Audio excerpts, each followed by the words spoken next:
la folie du patin à roulettes qui gagne aujourd'hui le centre de New York, avec au cœur de Central Park une piste d'entraînement réservée aux patineurs sur fond de musique disco bien évidemment. Il y aurait aujourd'hui 28 millions d'Américains qui seraient devenus des adeptes inconditionnels de ce nouveau sport.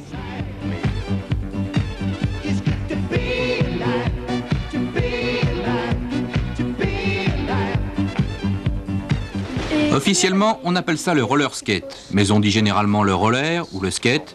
Alors restons français et parlons simplement du patin à roulettes. Il revient à la mode, il revient en force. Pendant la période de Noël, il s'en est vendu comme des petits pains. On a retrouvé une paire de patins datant de 1860. Il ne s'agit donc pas d'une nouveauté. Pour les enfants, cela leur permet de renouveler leur jeu, de se dépenser physiquement, d'être en plein air. Un bilan donc positif.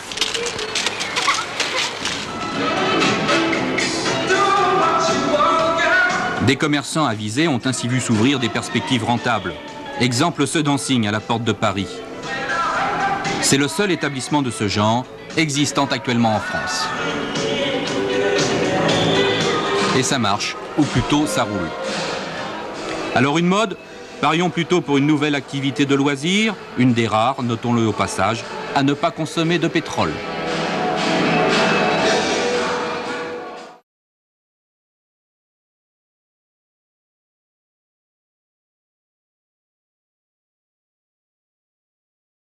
Qui pourrait croire que ce touriste débonnaire et modeste est l'inventeur envié, richissime, de la trouvaille géniale qu'est le Rubik's Cube? Et pourtant, voilà bien Ernest Rubik, l'auteur de cette diablerie qui calme ou qui agace, comme vous voudrez, des dizaines de millions de mains dans le monde. En visite à Paris pour le premier championnat français du Rubik's Cube, ce Hongrois tranquille, architecte de formation et professeur aux arts décoratifs de Budapest, est allé en pèlerinage au Palais de la Découverte, salle mathématique-géométrie, car le Rubik's Cube en descend directement. 43 milliards de combinaisons, une seule solution.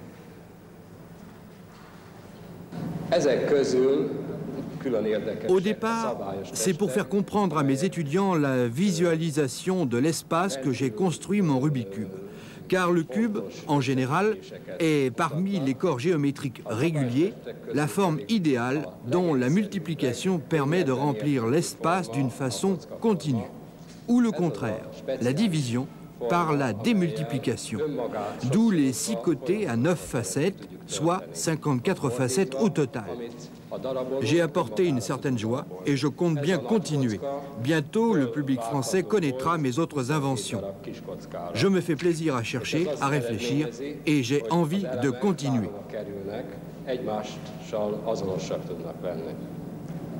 Côté droit d'auteur, on parle de plusieurs milliards de centimes. Rubik reste discret et répond avec malice. L'argent existe, il est en sécurité.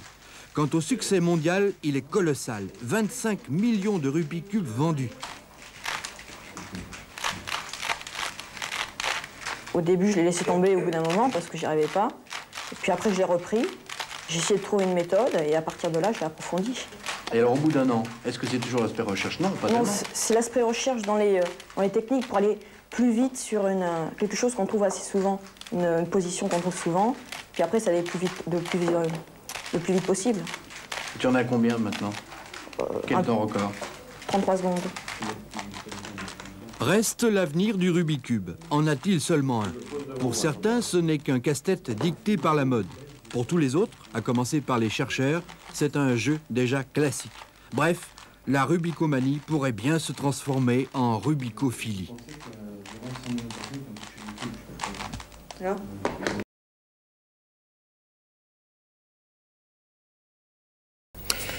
Et maintenant, regardez bien ce disque.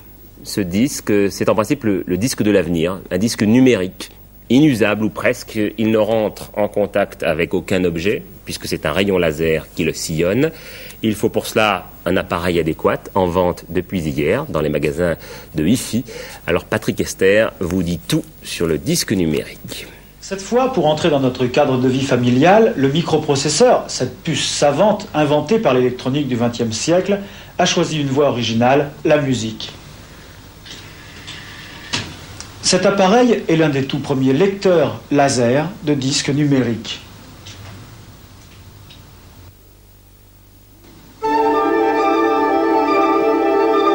L'apparition de ce matériel représente un bouleversement profond dans le monde de la musique et de la haute fidélité. Plus que cela encore, c'est le symbole d'une nouvelle forme d'industrie, celle des technologies de pointe appliquées au loisir. Ce petit disque de 12 cm de diamètre seulement permet l'enregistrement d'1 heure de musique, d'où son nom de compact disque. À côté de lui, le traditionnel 33 tours fait déjà figure d'ancêtre. Avec un tourne-disque classique, une pointe frotte dans le sillon du disque et se met à vibrer en montant et en descendant le long des bosses du sillon. Avec le compact disque, le sillon disparaît, remplacé par des milliards de minuscules trous percés suivant un code numérique que seul l'ordinateur peut analyser.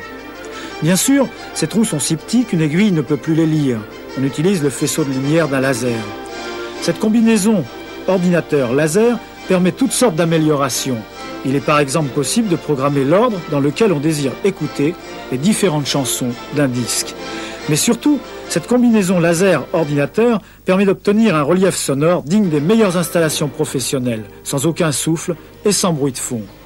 Si vous décidez de vous équiper, pas besoin de tout changer. Ces lecteurs se branchent sur n'importe quelle chaîne hi-fi. Une seule ombre au tableau, le prix des appareils, de 6 000 à 8 000 francs. Un prix très élevé qui, semble-t-il, ne devrait pourtant pas empêcher l'explosion du marché de ce nouveau système. Nous pensons que le 33 tours traditionnel disparaîtra dans une dizaine d'années. C'est donc une révolution relativement rapide. Quant au prix actuel, bien entendu, c'est un prix élevé, mais ce prix élevé nous avait enclin à une certaine prudence. Or, l'exemple du Japon montre que ce prix élevé est tout à fait accepté par le public, l'avantage produit étant tellement décisif que le public estime que le rapport qualité-prix est quand même très très favorable. Et le Japon, 20 000 machines mises sur le marché au mois d'octobre, toutes ces machines ont disparu en quelques jours, c'est vous dire si l'accueil du public a été très favorable. Alors comment ça va se passer pour les gens qui avaient une grosse discothèque de 33 tours? Les éditeurs transféreront sur le compact disque les anciens documents sonores dont ils peuvent disposer. Par conséquent, on peut penser que la plupart des mélomanes remplaceront progressivement dans les années qui viennent leur ancienne discothèque, qui était sous forme de micro-sillon traditionnel, par du compact disque au rythme de l'usure de leur micro-sillon. On fabrique ces disques exactement comme des satellites ou des microprocesseurs, dans de vastes usines entièrement blanches, habillées de combinaisons de vinyle. L'ennemi numéro 1, la poussière. Ici, on travaille au micron près. Une seule poussière sur le moule, et ce sont des centaines de disques perdus. 30% de ceux qui sortent de cette presse partent pour la poubelle. Et lorsque cette usine a démarré la chaîne, il y a quelques mois, plus de la moitié était inutilisable. C'est dire à quel point la production de ces disques est une affaire délicate. Paradoxe du progrès technique, plus l'objet à fabriquer est petit, plus il faut une usine complexe et gigantesque. À ce jour, 3 usines seulement au monde sont capables de produire ces compacts disques. La première en Allemagne, à Hanovre, sur ces images, la seconde au Japon, la troisième aux États-Unis est en cours d'implantation. À l'inverse du magnétoscope, le standard du compact disque est international, standard unique qui amène aujourd'hui un redéploiement mondial de l'industrie du disque. Cette usine de compact disque a coûté environ 90 millions de francs. Naturellement, c'est une somme que les petites compagnies de disques ne peuvent plus investir. Seules les grosses compagnies peuvent se le permettre. Et nous, déjà, nous sommes prêts à nous agrandir et à passer à la phase 2, c'est-à-dire investir encore 45 millions.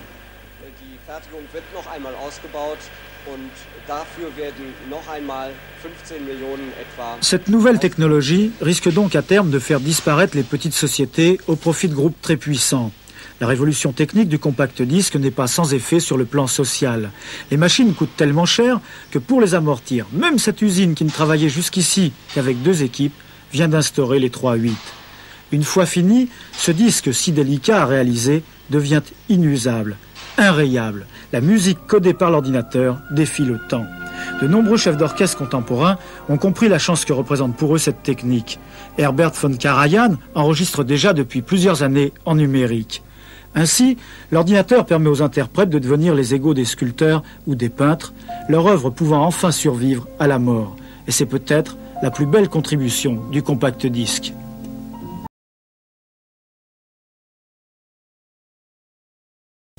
Sans transition, nous allons parler d'un sujet qui vous concerne, ou en tout cas qui va vous concerner très bientôt dans votre vie quotidienne. Je veux parler de l'informatique au quotidien. Pour le moment, on n'en est qu'à des expériences, car c'est une période de mutation, mais très bientôt, ça deviendra une banalité pour nos enfants, pour ceux qui sont là-bas, derrière moi, et qui jouent en ce moment avec des jeux d'éveil. Oui, ça sera qu'une banalité. L'opération a été lancée hier par le ministère des Télécommunications. Ça se passait Georges Leclerc, en Picardie et en Île-de-France, c'était l'annuaire électronique. C'est cela. Alors, l'annuaire électronique a déjà une histoire, c'est plus une expérience, c'est déjà quelque chose qui existe depuis longtemps. Quand vous voulez téléphoner, vous prenez un bottin. Si vous ne connaissez pas le numéro de votre correspondant, vous cherchez dans le bottin. Eh bien, en Ille-et-Vilaine, depuis le début de l'année, au lieu de rechercher dans un bottin qu'on n'a pas toujours, vous voyez tous les bottins qu'il faut, on peut rechercher d'une façon différente avec ce que vous avez appelé, Noël, l'informatique au quotidien. Voilà la forme de cette informatique, c'est un Minitel qui vous permet de trouver des numéros de téléphone, des réclames, les fameuses pages jaunes du bottin, et de retrouver un certain nombre d'indications à partir soit du nom, soit de la localité et du nom, soit du prénom, enfin avec des renseignements incomplets. Vous vous branchez sur un ordinateur qui va vous donner des renseignements complets. C'est aujourd'hui installé en Ille-et-Vilaine, je crois qu'il y a 40 000 abonnés, et ça s'installe maintenant. Pour un particulier courant, c'est pas absolument nécessaire. Enfin, c'est plutôt un gadget que, pour moi, je trouve plus facile de prendre l'annuaire papier et puis de continuer, quoi.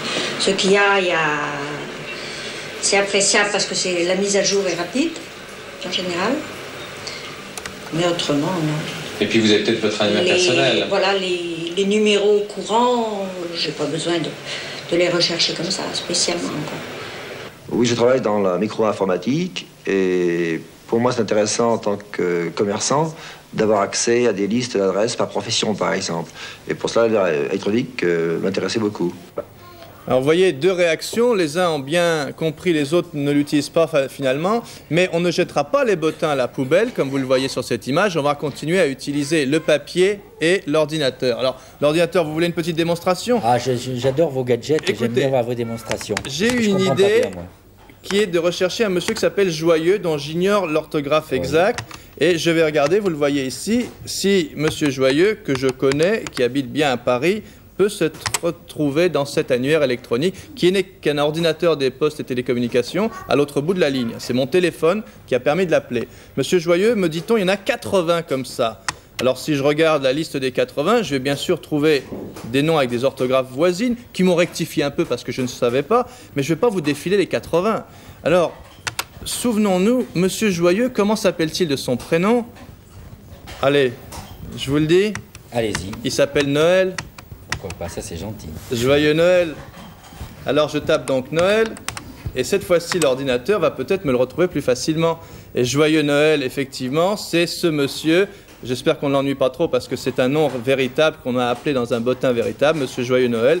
Donc je ne vais pas cacher son numéro de téléphone. C'est un monsieur très gentil qui nous a permis de faire ces démonstrations. Bien, alors Georges, vous avez demandé à monsieur Bouvier de la direction des télécommunications de venir à Antenne de Midi pour nous expliquer ce que vous comptez faire dans les années qui viennent. Est-ce que ça va se développer vraiment? Beaucoup de choses. Et puisque ça a commencé dès maintenant en Ille-et-Vilaine, en Picardie, en Île-de-France, comme disait Georges Leclerc, la suite va venir très rapidement puisque, comme nous l'annonçait le ministre des PTT hier, tous les conseils régionaux de France ont demandé l'arrivée de l'annuaire électronique. Ça va donc se poursuivre en Île-de-France, en Bretagne et en Picardie.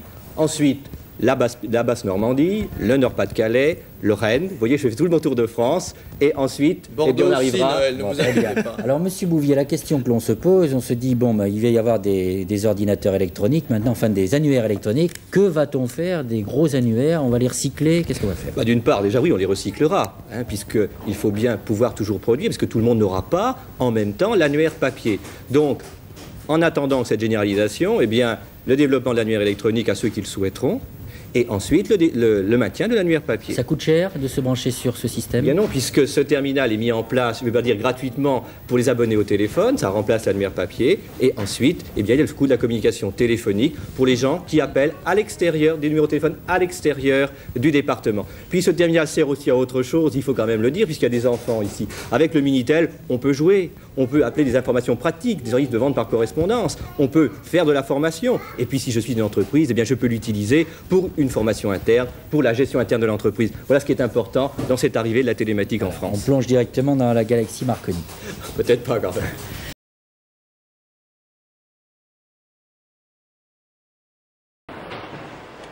Tout d'abord, la plus petite caméra du monde, le plus petit caméscope, c'est-à-dire caméra plus magnétoscope incorporé.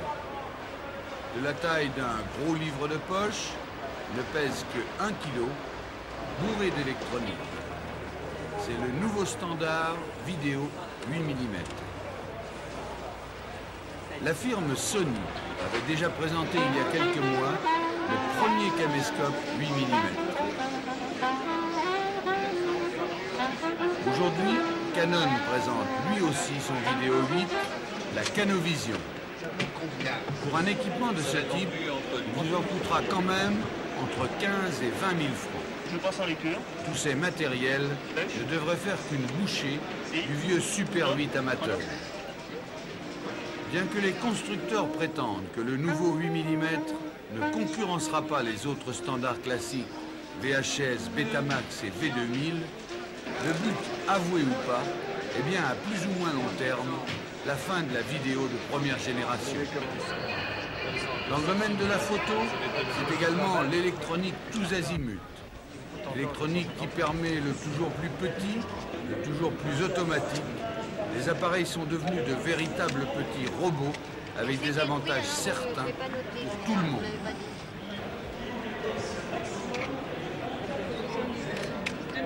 Alors avec ces nouveaux appareils, fini les réglages, fini les mises au point, bon, on peut dire qu'il s'agit d'appareils réellement sophistiqués qui font de la photo quelque chose de facile et malgré tout, bon, il s'agit quand même d'un matériel qui est à la limite du professionnel et de l'amateur. Bon, c'est plus un loisir bon marché puisque ça coûte quand même assez cher et je crois que bon, ça peut intéresser beaucoup de monde. C'est vrai, et justement, attention, le plus cher n'est souvent pas le plus adapté. Un peu comme pour le micro-ordinateur, ne surévaluez pas vos besoins. Regardez, voici un équipement amateur, ou disons professionnel pour amateurs avertis. Un boîtier dernier modèle à 5 300 francs, avec zoom grand angle à 1800, plus un zoom 28-135 à 4002, plus un téléobjectif 1400, plus des accessoires, flash, moteur, 4800 francs environ que l'on ne manquera pas de vous vendre. Le tout, 17 000 francs. C'est cher. Et surtout, avez-vous réellement besoin de cette technologie perfectionnée? Il existe sur le marché d'autres nouveautés, de nombreux et merveilleux petits compacts qui eux aussi bénéficient des tout électroniques. En voici un parmi d'autres, 1200 francs seulement. Je ne vous dis pas que vous ferez les mêmes photos, bien sûr, mais le premier sourire de votre enfant et vos vacances. Réfléchissez bien avant d'acheter et ne confondez pas faire des photos et de la photographie.